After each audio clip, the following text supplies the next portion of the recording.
ao Posicast, o primeiro podcast de janeiro de 2026. E hoje para falar de um assunto que muita gente tem curiosidade por saber, vários tipos de cirurgia de mama. Para falar sobre esse assunto, eu trouxe hoje meu amigo Ricardo Westphal. Gostaria que tu te apresentasse, Ricardo, para as pessoas te conhecerem e falar um pouquinho da tua história da cirurgia plástica. Perfeito. Obrigado pelo convite, Fernando. Meu nome é Ricardo Westphal, sou cirurgião plástico. Eu me formei em medicina na Universidade Federal do Paraná. Apesar de ter nascido no Paraná, as raízes da minha família estão aqui no Rio Grande do Sul, então eu voltei, fiz residência em Porto Alegre.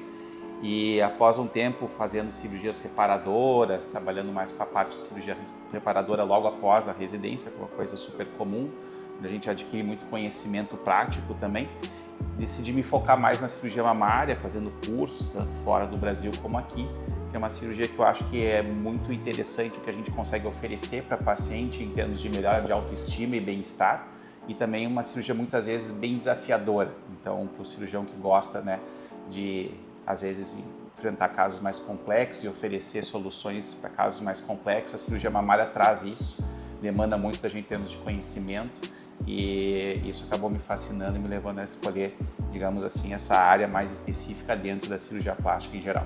E é encantador, né? Sim, com certeza. E eu conheci o Ricardo através de outra cirurgia plástica amiga, que é a doutora Maria Cláudia Piccoli. Acredito, a gente estava tentando fazer as contas, né, Ricardo? Acredito que deve fazer uns 5 anos, mais ou menos, Pelo que menos. eu conheço o teu trabalho, né? Isso aí. Por causa da doutora Maria. E desde então é muito bacana ver a afinidade, a interação entre médicos e, obviamente, enaltecendo o trabalho de toda a área da saúde, porque eles se preocupam, né, não só com a área médica, mas de todo mundo que vai dar assistência para o seu paciente, né? Nutrição, fisioterapia, etc. Então, gostaria de começar com um assunto polêmico. Vamos lá. Cirurgia plástica é para todo mundo? Não, não é para todo mundo. Falando mais especificamente da cirurgia mamária, a gente tem que entender que existe, em muitos casos, um resultado que pode ser alcançado. Muitas vezes eu explico para a paciente, a gente não consegue mudar o tórax da paciente ou trocar a mama dela de lugar. Então, existem limitações técnicas para alguns casos, a gente consegue oferecer muito bons resultados, muitas vezes, mas a paciente precisa entender o resultado onde a gente quer chegar.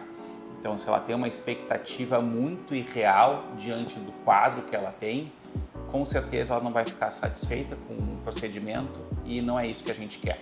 Então, a paciente que vai fazer uma cirurgia mamária, ela precisa ter clareza de o que é possível oferecer para ela e entender se aquilo é o que realmente ela está buscando. Se a gente consegue dar esse match, fazer essa interação, dá tudo certo. Se não, é melhor muitas vezes não fazer a cirurgia do que ir por um caminho que pode resultar em insatisfação no futuro. Tu tocaste num ponto muito importante que é, eu acho, tão relevante na fisioterapia quanto na consulta pré-operatória fisioterapêutica quanto na consulta pré-operatória médica, que é a expectativa do paciente, né? Exato. Ela é o que vai, a partir dali tu vai nortear o teu planejamento cirúrgico, tô certa? Tá certíssima. Na verdade, o que a gente pensa? A gente pensa dentro da cirurgia mamária, em primeiro lugar, pensa-se sempre numa equipe que a gente estava falando antes, né, Fernando? Uma equipe multiprofissional. Então, hoje em dia é praticamente impossível um cirurgião fazer uma cirurgia mamária de alta qualidade técnica fazendo aquilo praticamente sozinho, de forma artesanal. Existem muitas etapas que são necessárias. Algumas etapas já são até prévias ao contato da paciente comigo no consultório. Ela entender o que eu consigo oferecer para ela em termos de recuperação, de resultados e que parte ela tem que participar desse processo, onde é que ela se encaixa nesse processo. Então isso, hoje em dia, as redes sociais trazem uma coisa boa, porque ela já chega no consultório entendendo muitas coisas. Depois a gente entender esse conceito de que muitas pessoas participam daquela equipe. E, além disso, o que a gente vai ter que entender? Que o resultado ele vai acontecer diante de uma série de situações muito técnicas que a paciente traz. Então, como que é a pele dela, como que é a anatomia do tórax, como que é a altura da mama dela no tórax, já teve filhos, não teve, idade, várias coisas influenciam. E a gente tem que pegar e mostrar para ela, olha, o que é possível fazer é isso aqui. Então eu costumo brincar com as pacientes, se a gente foge disso, eu digo que aquela indicação, por exemplo, o paciente queria só colocar a prótese, né? E tem que fazer uma mastopexia. Não quero. E a gente tenta fazer dessa forma que não é ideal, porque aquela indicação cirúrgica que a gente tinha inicialmente, ela nos persegue. Ela vai indo e daqui a pouco ela nos encontra novamente e a gente dá de cara com ela. E aí a paciente volta, Ricardo, o que tem que fazer agora? Mastopexia. A gente já sabia que ia ter que fazer. Por que a gente não fez? Então eu vejo que para ter uma cirurgia mamária de qualidade, em que a gente consegue ter bons resultados de uma maneira mais constante, com baixo índice de complicações e também com uma recuperação melhor, graças à interação que a gente tem com a equipe de fisioterapia e médicos, a gente precisa fazer com que a paciente entenda isso. Nós temos, hoje, o que temos possibilidade técnica para o seu caso e que vai ficar bem, vai ficar legal, vai ficar bonito, é isso que está esperando? Sim, é bem isso que eu estava esperando. Ótimo, então nossa parceria vai dar certo. Se não, é melhor pensar se vale a pena fazer a cirurgia ou não. Honestidade, né? Exatamente. Ser transparente. Sempre. Que legal. E o Ricardo já entrou num gancho da próxima pergunta que eu quero fazer para ele, que é a importância da fisioterapia especializada na reabilitação das tuas pacientes. Eu acho que assim, a fisioterapia especializada na minha prática de cirurgia mamária mudou o jogo.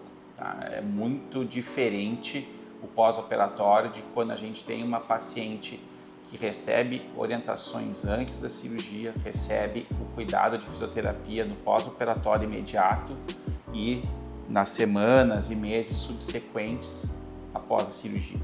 É totalmente diferente do médico tentar fazer isso sozinho. Então, hoje é praticamente impossível uma paciente minha sair de uma cirurgia de mama e não ter contato com nenhuma fisioterapeuta da equipe. Tá? Eu ouso dizer que é 100% das vezes que ela vai ter contato. Então, de alguma forma, a assistência da fisioterapeuta é fundamental. E a gente sabe que a fisioterapia, tal qual a medicina, tem várias especialidades. E dentro da fisioterapia existe, né, a especialidade ligada à questão, né, dermatofuncional, ligada à questão de recuperação pós-operatória em cirurgia plástica, que são coisas que acabam trazendo um olhar mais especializado e dessa forma ajudando mais as pacientes. Tu já acabaste respondendo uma coisa que eu ia te perguntar agora, né? Quando iniciar com a fisioterapia? Antes da cirurgia, né? Exato. Dentro desse conceito de equipe multiprofissional, o contato com a fisioterapeuta deve ser prévio, sempre, ao procedimento. Então, na minha prática, o que a gente faz hoje? As fisioterapeutas que trabalham comigo sempre vão ter uma consulta pré-operatória, que pode até ser online. Às vezes a paciente está mais longe, é de outra cidade, ok, não tem problema. Mas ela precisa ter esse contato. E ela vai receber tanto informações durante essa consulta da fisioterapeuta, como também materiais que ela acaba recebendo para ela começar a entender o processo. Porque muitas vezes a gente precisa retomar esse processo no pós-operatório, porque ela fica com dúvida. Ah, mas eu tenho que fazer tal coisa? Sim, lembra que a gente te passou? Que é super comum, é muita informação, a paciente esquece, tem ansiedade do pós-operatório. Então, a gente vai em vários pontos de contato, reforçando o que é principal. E uma coisa muito legal na fisioterapia hoje, para mim, dentro da minha prática de cirurgia mamária, é que a fisioterapeuta se torne uma parceira da paciente e fazer com que a paciente entenda que ela faz parte da nossa equipe. Eu brinco assim, tu entrou pro time agora. Tu vai participar conosco, porque a paciente tem que entender que é uma fisioterapia ativa. Não é uma coisa totalmente passiva, que ela vai receber uma massagem. Vamos generalizar assim, né?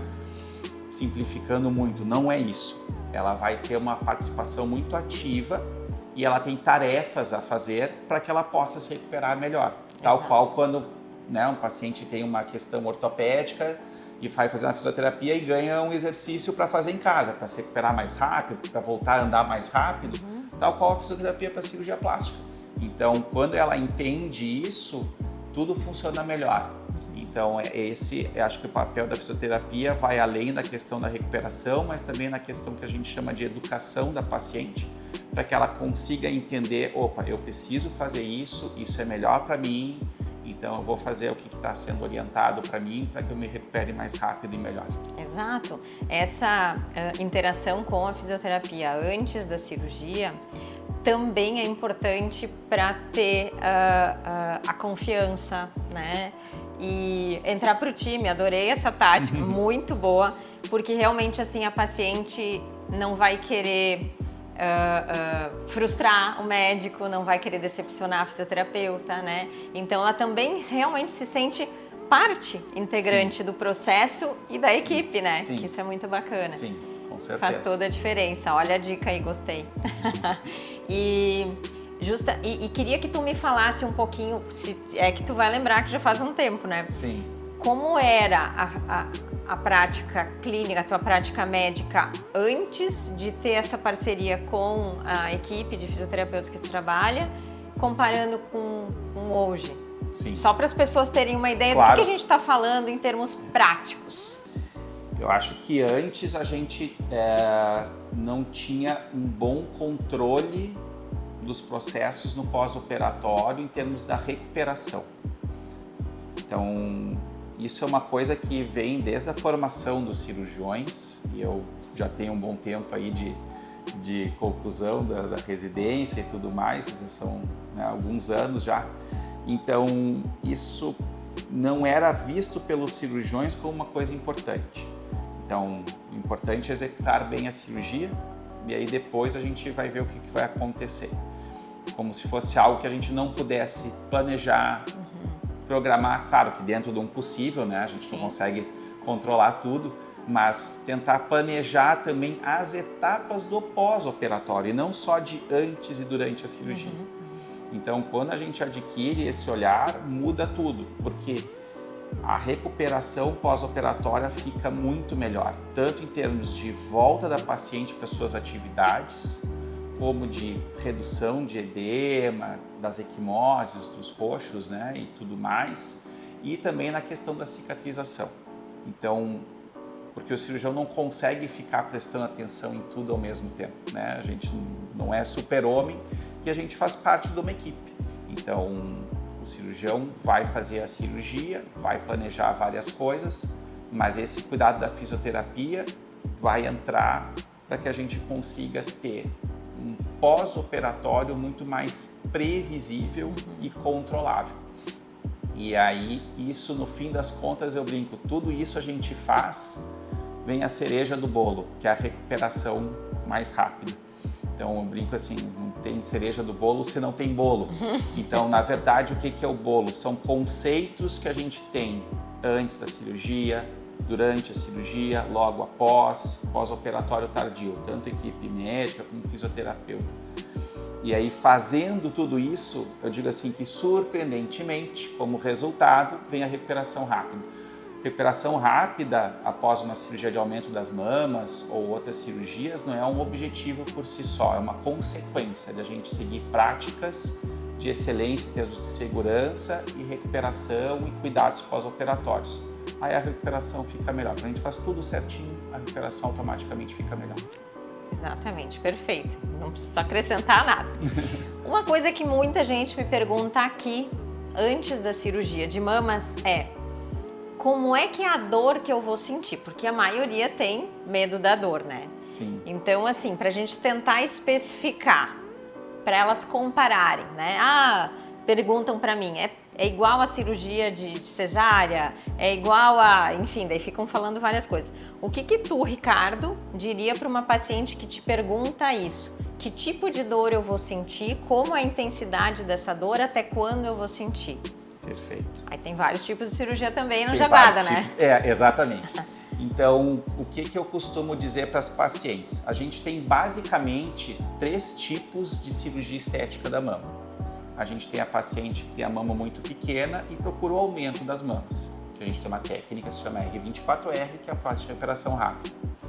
Tem a paciente que tem a mama muito grande e pesada e precisa diminuir essa mama incomoda no dia a dia, causa dores, desconfortos, alterações posturais. A gente vai fazer uma redução mamária.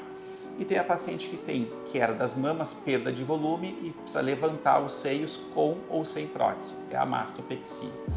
Então o que eu digo assim?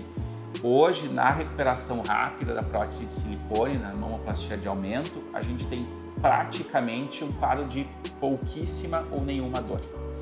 Por quê? Por causa do planejamento cirúrgico, por causa de a gente fazer as coisas sem tentar soluções, né, que daqui a pouco não são, mirabolantes. Então, fugir de próteses muito grandes, fugir de cirurgias que talvez possam causar muito dano para a mama. A gente tem um conceito mais de preservar a mama hoje em dia. E também a questão anestésica e pós-operatória, que envolve o trabalho das fisioterapeutas. Então, com isso, a gente consegue pouca ou nenhuma dor e um retorno muito rápido das atividades. A redução mamária e a mastopexia depende muito do caso.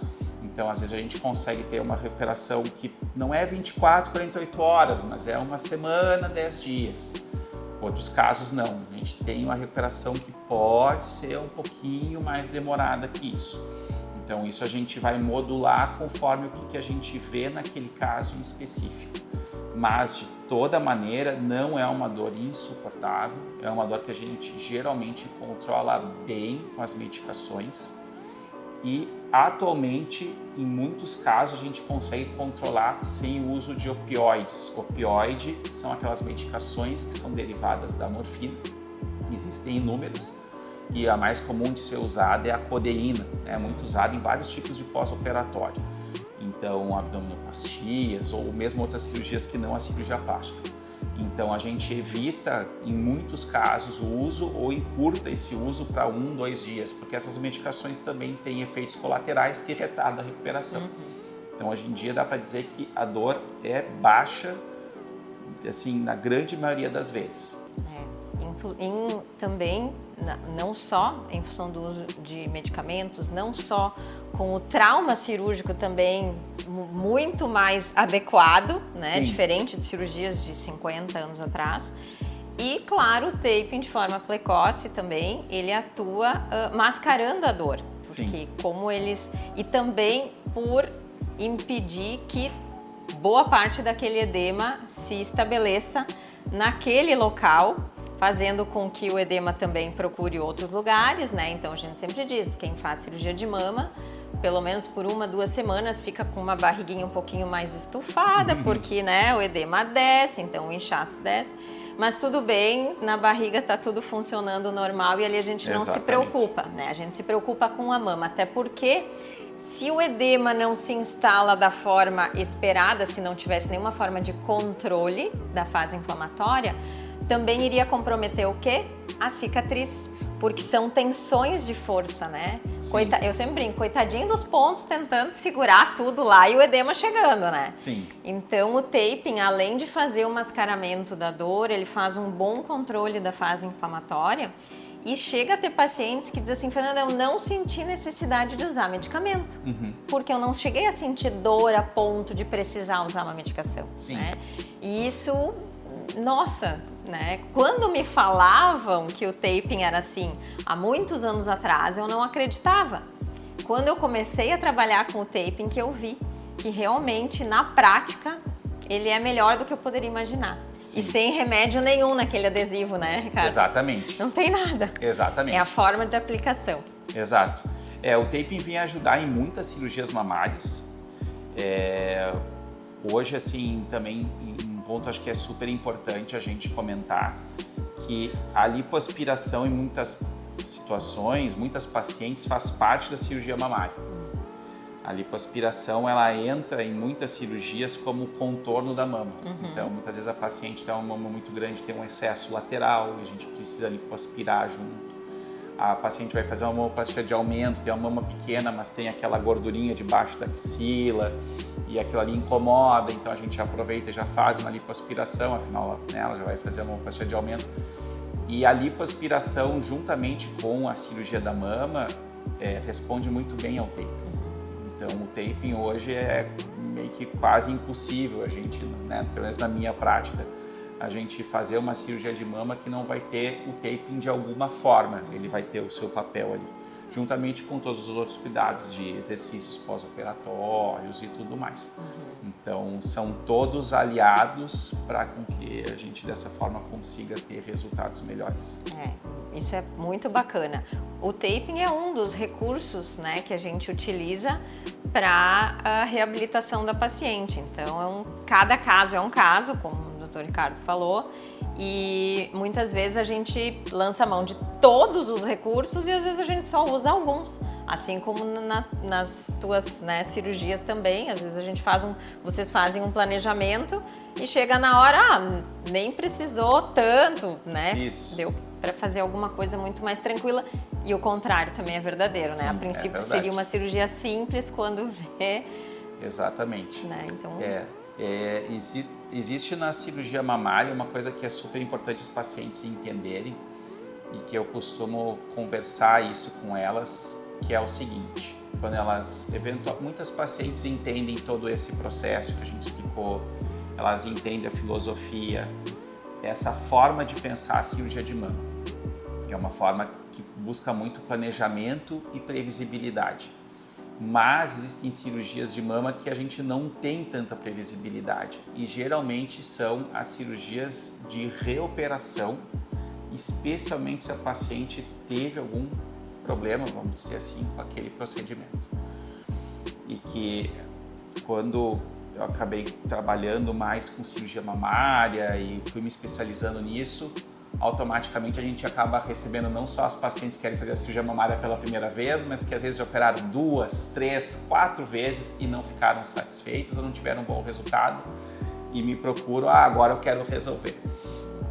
E essa cirurgia é a cirurgia mais complexa, por quê? Porque aquele tecido ele já está alterado. O músculo, a glândula, está tudo muitas vezes fora da posição anatômica.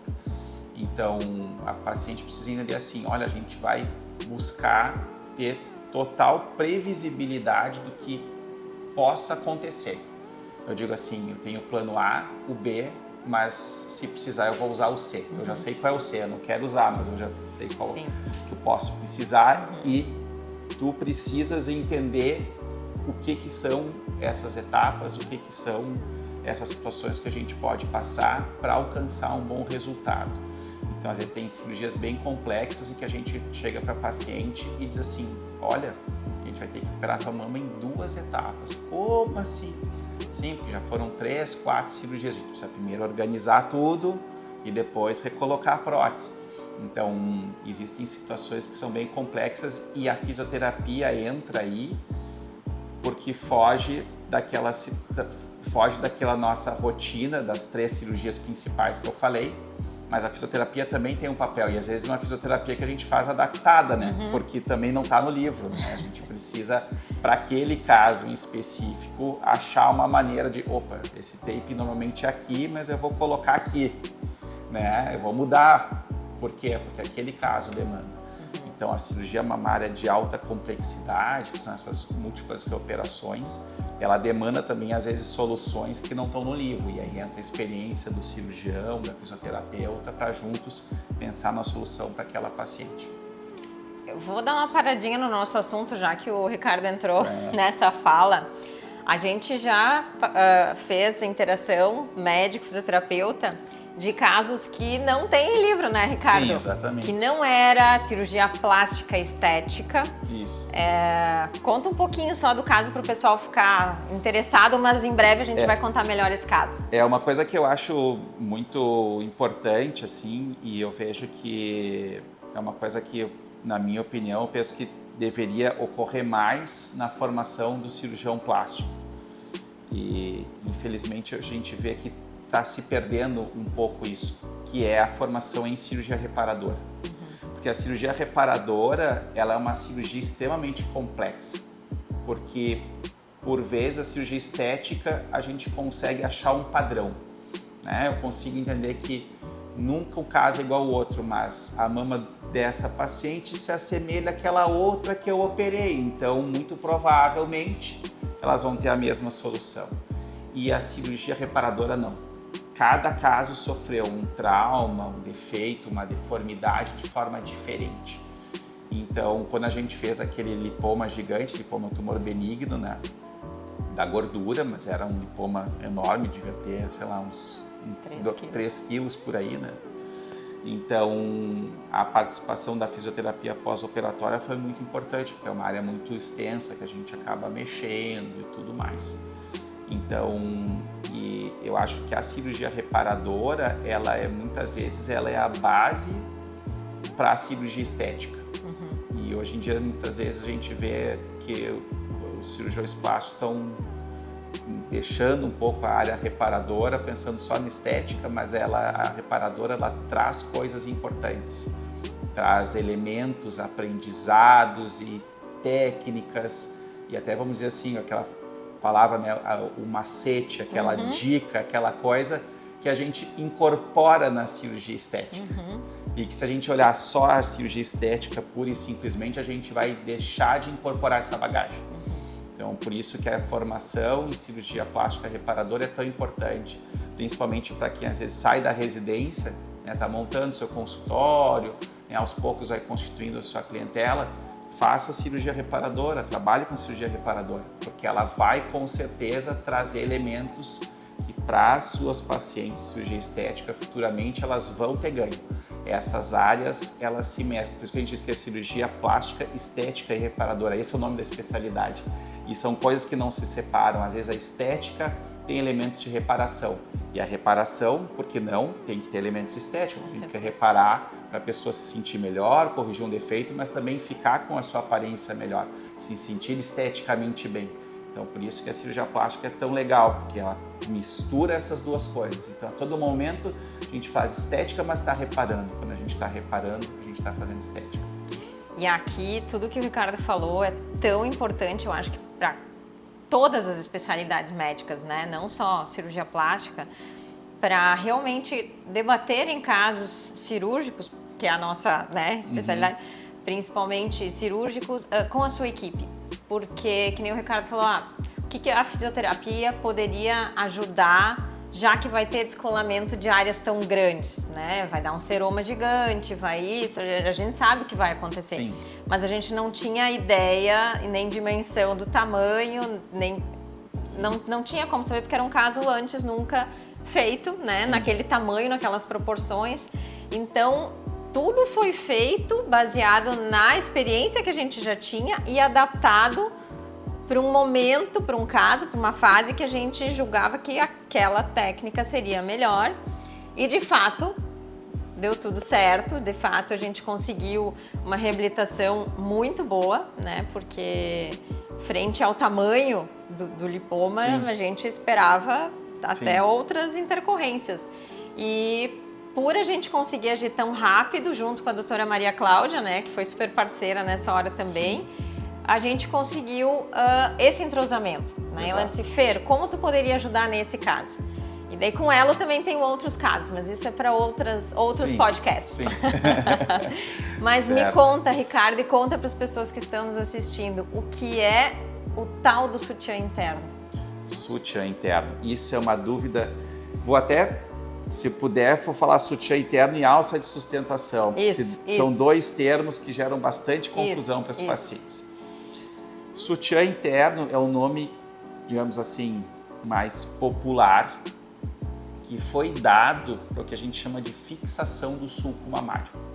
Então, o sulco mamário, a dobrinha debaixo da mama, onde termina a mama e começa o abdômen, ele é uma estrutura anatômica, ou seja, por que existe aquela dobra? Porque a pele se prende lá na musculatura.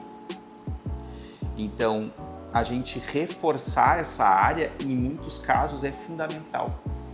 Especialmente nas cirurgias que envolvem prótese. Porque a gente pensar, a prótese ela tem um certo peso.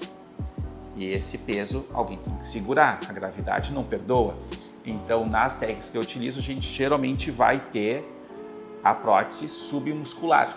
a prótese atrás do músculo, porque o músculo ajuda a segurar mais. Só que a parte de baixo precisa também ser reforçada, e esse reforço que geralmente a gente utiliza fios farpados para fazer.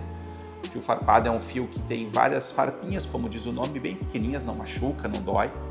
E ele é como se fosse múltiplos pontos pequenininhos. Em vez do cirurgião dar um ponto, ele dá um espaço, dá um outro ponto, dá um espaço. Ele, como se fosse ao longo de toda aquela cicatriz, ele vai pegando os tecidos e vai distribuindo a tensão, né? As forças que estão agindo ali, tentando separar aquele tecido. Então ele segura muito melhor. E dessa forma a gente reforça essa área de baixo. A hora que a prótese desce no pós-operatório, não que ela caia, mas ela desce, ela acomoda, ela encontra essa barreira que se formou ali por causa do sutiã interno, por causa dessa fixação. Muitas pacientes pensam que é a colocação de uma tela, a colocação de um material especial. Existe isso? Existe. Tá? Então, como o sutiã interno é um termo muito vago, às vezes as pessoas entendem que é o uso de telas. Existe o uso de telas em cirurgia mamária, pode ser usado tanto nas cirurgias reparadoras da mama, pós-reconstrução mamária, pós-câncer, cirurgias sem prótese ou mesmo cirurgias com prótese. Geralmente a gente tem múltiplas reoperações já, e a gente precisa de um suporte adicional. Aí se coloca uma tela para dar mais suporte e firmeza, para aquele tecido ficar mais forte e firme para segurar a prótese. Tá? E por fim, a alça de sustentação, que eu vejo que é um termo que as pacientes adoram. Ah, colocou alça de sustentação, então minha mama nunca mais vai cair. Eu digo assim, bom se fosse, né? O tempo não vai passar, nada mais do nosso corpo vai envelhecer e tudo vai ficar no lugar para sempre. A gente sabe que não é assim. Só que a alça de sustentação, na verdade, o que é? Ela é uma porção do músculo peitoral. A gente eliminava aquela porção ali do músculo, tá? Porque a gente entendia que tinha que soltar mais. E depois, com novos tipos de prótese e outros entendimentos da anatomia, começou a se deixar aquela porçãozinha do canto para ficar como se fosse, eu digo, uma pequena mãozinha empurrando a prótese para cima e para o meio, dessa forma ajudando a dar um colo mais preenchido. Muitas situações é bom usar a alça de sustentação, eu particularmente não uso em todos os casos, eu acho que tem indicações bem específicas para a alça e tipos de resultado que a gente quer alcançar. Então, algumas pacientes eu indico a alça de sustentação, outras não. Mas a sustentação não é uma coisa que a gente coloque e nem é uma coisa que a gente possa fazer em cirurgia sem prótese. É uma coisa que eu vejo muitas pacientes, eu quero fazer sem prótese, mas com alça de sustentação. Não tem como, tá? É tipo querer fazer mastopexia sendo R24. Exatamente. Boa comparação. É exatamente isso, tá? Então, a alça de sustentação é uma técnica muito legal, muito boa, para utilizar em mastopexia com prótese. Ela também não é usada em aumento das mamas. É mastopexia com prótese.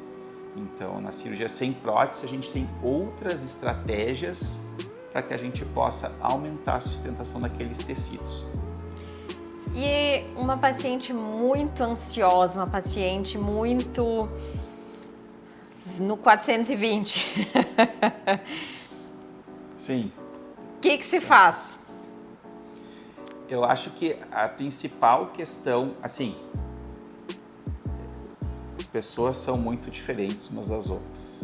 Falando óbvio, né? Mas cada pessoa tem uma forma de pensar e de entender tudo na vida. E algumas encaram tudo que acontece com elas de uma forma mais preocupada, mais ansiosa, e outras, eventualmente, até o contrário, né? Às vezes até zen demais, né?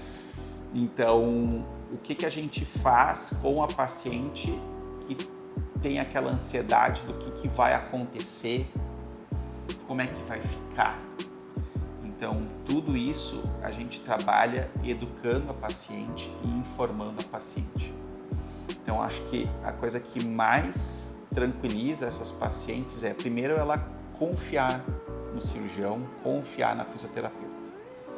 Confiança é uma coisa que se adquire, não é algo que a gente possa, né, vender nem oferecer, é algo que se adquire. Eu digo que a hora que dá o match, né, a paciente confia no cirurgião, o cirurgião entende que está tudo certo para oferecer um bom resultado para aquela paciente. E é também fornecer as etapas dos processos. Então, olha, pós-operatório, assim, dor dessa forma, postura, mobilidade, o que vai acontecer se, né? Quando eu vou trocar o curativo, quanto mais informação a gente consegue passar antes da cirurgia para ela, mais tranquila ela fica, porque ela já está sabendo em qual terreno ela vai pisar no pós. Tem todo o cenário. Tem todo o cenário. Isso aí. Ser pega de surpresa para a paciente ter ansiedade é uma coisa que normalmente piora a ansiedade. E até altera metabolismo fisiológico, metabolismo, né, bioquímico, né? Porque às vezes a paciente, não, eu tenho que fazer na data tal, porque no dia seguinte eu tenho uma reunião em São Paulo. Opa, talvez não seja hora de fazer. Porque se tu tiver nessa ansiedade toda, tu vai daqui a pouco até alterar teus processos metabólicos, daqui a pouco a tua cirurgia não vai estar numa fase ótima, né? Porque tu vai estar gerando um estresse desnecessário. Enfim, então até isso o paciente às vezes tem que saber. Tu não precisa explicar a fisiologia, né, do metabolismo. Sim. Mas pelo menos saber que a ansiedade e o estresse excessivo ou muito intenso, porque o estresse, né, ele pode ser prolongado, contínuo, ou ele pode ser num tempo pequeno, mas numa intensidade muito grande. Essas duas formas de estresse, elas alteram processos metabólicos do nosso corpo, alterando processos que a gente queria favorável para a recuperação de uma cirurgia e muitas vezes atrapalham, não é mesmo? Então, até repensar sobre o período ideal, né? Não fazer no meio de um furacão. Eu sempre costumo dizer assim para paciente, assim, essa cirurgia é um grande evento que a gente vai fazer. Então, tem que pensar de forma que se programe para isso, né? Se prepare para isso. Porque não é uma coisa que a gente possa fazer na correria ou no meio de um monte de compromissos e de viagens. Né? Oferecer uma recuperação mais rápida não implica a gente achar que fazer a cirurgia é algo que eu possa, né, simplesmente... Vou lá, troco uma peça ou coloco alguma coisa e saio, né, como se estivesse dando um passeio, assim. Não é assim, né? A gente oferece recuperação mais rápida, mas uma série de cuidados pós-operatórios são importantes. Eu brinco que não é botar ou tirar um tijolo de uma parede.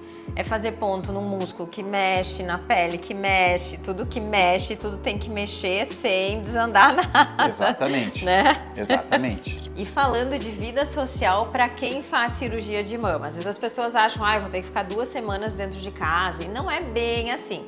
Quando a gente fala em cirurgia isolada, porque às vezes tem as cirurgias associadas em outras áreas, que daí compromete um pouquinho mais. Mas quando é só cirurgia de mama, né?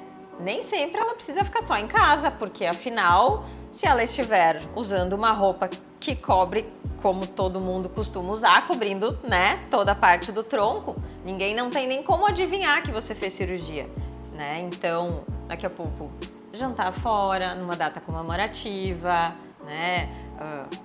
Conversar com uma amiga, ou ir a algum lugar, alguma coisa assim. Claro, a gente brinca, né? Nada de tumulto como estádio de futebol. Sim.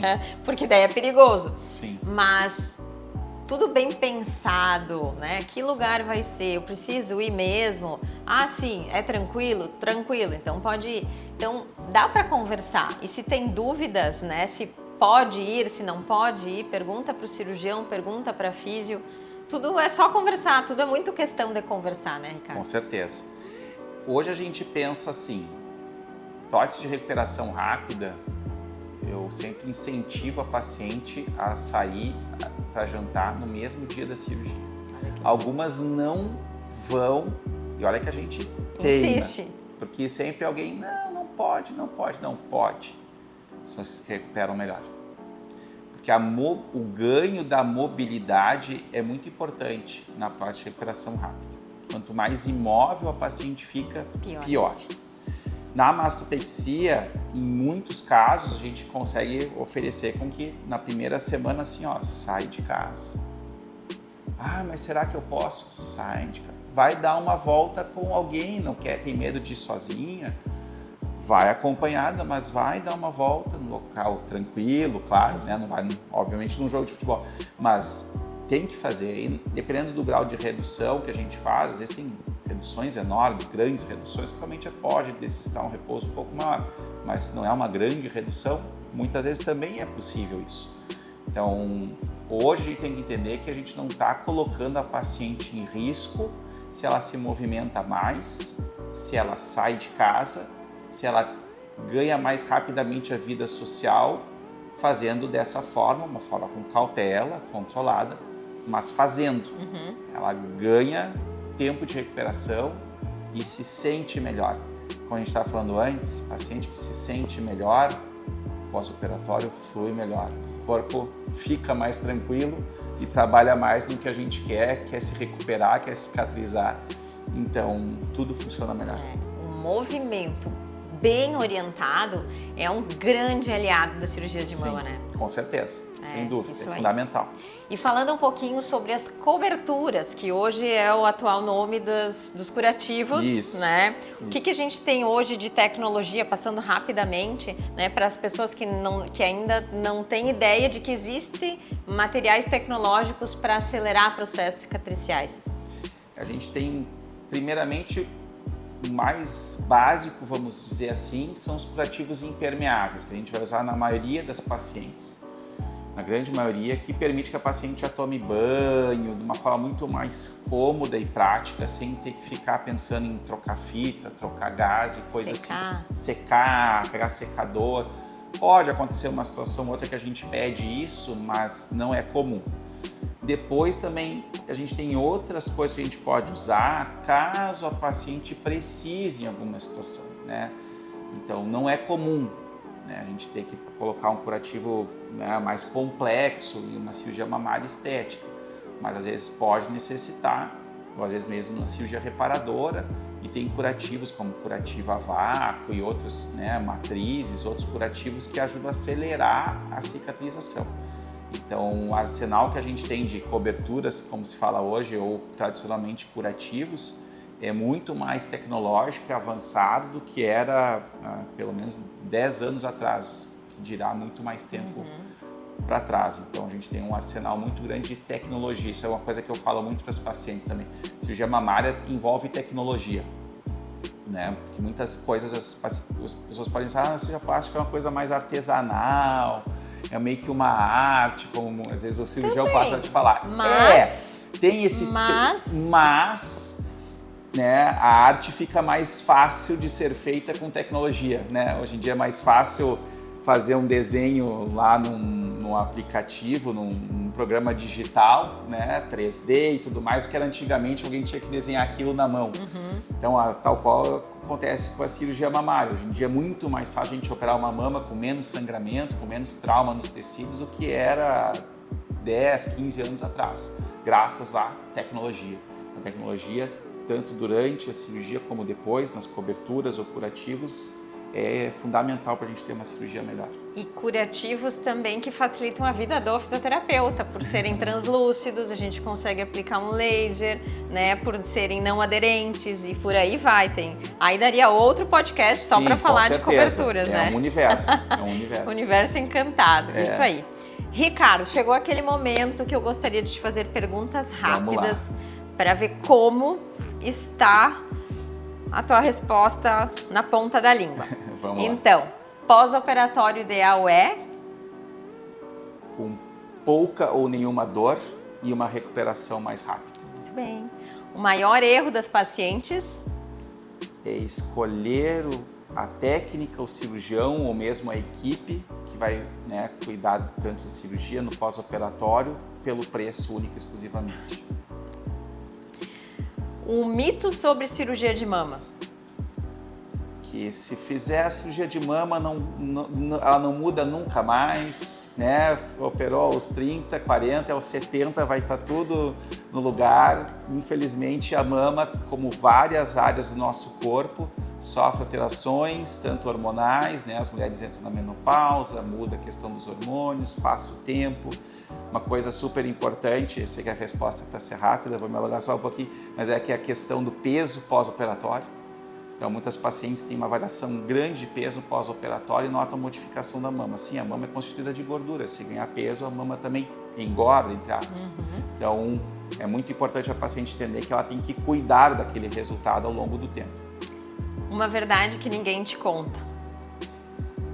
Que prótese precisa ser trocada, porque, infelizmente, eu ainda recebo pacientes que, né, mas me disseram que a minha prótese é vitalícia, que eu nunca ia precisar trocar. não é verdade. As próteses têm um tempo de durabilidade maior hoje em dia do que já foi antigamente, mas elas necessitam de troca em algum momento. Ah, isso aí. Muito bom ele ter falado nisso, porque eu também recebo muita pergunta sobre isso, né? Sim. E os exames de acompanhamento, né, que são solicitados pelo cirurgião plástico, então não é fazer cirurgia e nunca mais ver o cirurgião plástico, né? Também. De vez em quando tem que voltar, Também. tanto para o cirurgião quanto para o ginecologista, para estar com os exames em dia. Exatamente. Olha a saúde preventiva. Muito bem, então agora a gente vai fazer o fechamento com uma pergunta que para mim é muito importante, que eu gostaria que tu deixasse para quem está nos assistindo. Claro, vamos lá. Se você pudesse deixar uma única mensagem para toda mulher que vai operar as suas mamas, qual seria? Faça a sua cirurgia com planejamento. Não escolha a equipe cirúrgica, a equipe de fisioterapeutas, o hospital, a prótese só pelo preço. Escolha pensando sempre em qualidade e que isso é o investimento que você está fazendo em você mesmo. Então não tem nada mais precioso do que a nossa vida, o nosso corpo. Eu digo, uma cirurgia que dura poucas horas, mas vai ficar anos contigo. Então isso é fundamental, assim, é necessário que pense com calma, não tome decisões apressadas, para que possa fazer aquilo com segurança, se sentindo segura, confiando na equipe, porque dessa forma tudo dá mais certo. E uma pergunta que não quer calar, das minhas pacientes pelo menos, o meu caso é prótese de recuperação rápida? Que cirurgia é essa? É realmente isso que falam? Eu particularmente adoro fazer a recuperação rápida de pacientes que têm condições, porque não é qualquer paciente, né? Exato. Então, gostaria que tu falasse um pouquinho sobre essa técnica e o quanto tem que estar muito justinha as condutas fisioterapêuticas e as orientações fisioterapêuticas para as pacientes desta prática cirúrgica. Perfeito. A técnica, existem vários nomes que se dão à prótese de recuperação rápida, várias ideias, mas o conceito é sempre o mesmo. Então, a técnica que eu utilizo é R24R, mas existem vários nomes, Fast Track Recovery, prótese de recuperação rápida, pura e simplesmente. Para quem se aplica? Para as pacientes que têm mama pequena e querem aumentar as mamas com prótese de silicone, que tenham pouca ou nenhuma flacidez e uma queda muito leve dos seios ou nenhuma queda. E que nunca fizeram cirurgias prévias. Não é uma... já fiz 3 cirurgias, agora minha recuperação vai ser rápida. Não, tá? O que ocorre? É uma técnica que a gente tem conceitos que são de como escolher a prótese, que tipo de prótese escolher, como a gente executa a cirurgia, que envolve tecnologia e muito planejamento, e recuperação pós-operatória, mais educação da paciente, que aí entra o papel da fisioterapeuta, que é aquela conversa que a gente falou que a gente tem que consultar antes da cirurgia com o fisioterapeuta e também no pós-operatório. Então, feito tudo, a paciente sendo uma boa candidata, ela entendendo o processo e ela passando por essas etapas da forma correta, ela vai ter uma recuperação mais rápida do que nas técnicas tradicionais. O que a gente estima de prazo de recuperação para ela? Voltar a dirigir carro automático em 24 horas, sair para jantar no mesmo dia da cirurgia, na mesma noite, ou no máximo noite seguinte, a gente incentiva que ela faça isso. Voltar a trabalhar em trabalhos de escritório, em torno de 24, no máximo 48 horas. Trabalhos que eventualmente envolvam levantar pesos ou esforços repetitivos podem demandar um tempo um pouco maior. Mas como hoje em dia muita gente trabalha a questão online, home office, questão de trabalhar no computador, geralmente a paciente em no máximo 2 dias está voltando a trabalhar. A atividade física, dependendo do que ela faz, a gente orienta retorno em 3 a 6 semanas. Então, musculação leve, exercícios mais controlados, 3 semanas. 6 semanas pode voltar para o crossfit, correr, tudo certo. Mas é dentro desses parâmetros que a gente oferece a recuperação rápida. E o que acontece com esta cirurgia, no pós-operatório, às vezes, mesmo que a gente faz toda a orientação perfeita no pré, é a cinesiofobia, o medo de movimentar os braços. Ai, mas a minha mãe disse que eu não podia me mexer. Ai, mas a minha irmã fez e ela disse que não conseguia se mexer, que ela estava doída. Claro, ouvir coisas nestas horas nunca é bom, ainda mais vindo de pessoas que não são da área. Então, se você vai fazer a prótese R24, como o Ricardo estava explicando, você tem que confiar na equipe, porque esta é uma técnica totalmente diferente, ela permite e, na verdade, até pede um movimento precoce. Então, lá no bloco cirúrgico, a gente já começa com movimentos orientados na sala de recuperação. Então, para entender que é realmente muito precoce e que sim deve, não é só pode movimentar, deve movimentar. Faz toda a diferença na recuperação quando se começa de forma precoce, movimentos orientados, como a gente comentou, né? Exatamente. E quem adere à equipe de profissionais entende que não precisa ter medo, que todos os movimentos orientados vão ser de fato tranquilos para executar e a reabilitação se dá Exatamente. tranquilamente. É né? isso aí. É isso. Aí tudo flui melhor. A paciente se torna parte do time, como eu digo, entende o papel dela nessa recuperação, que ela tem um papel muito importante na própria recuperação, não é uma coisa passiva, ela tem que ter um papel ativo na própria recuperação, aí tudo flui melhor. Que máximo, adorei. Isso aí, gente. Então prestem muita atenção em todas as palavras, todas as dicas do Ricardo, que valem ouro. Muito obrigada por estarem conosco até aqui. Até a próxima!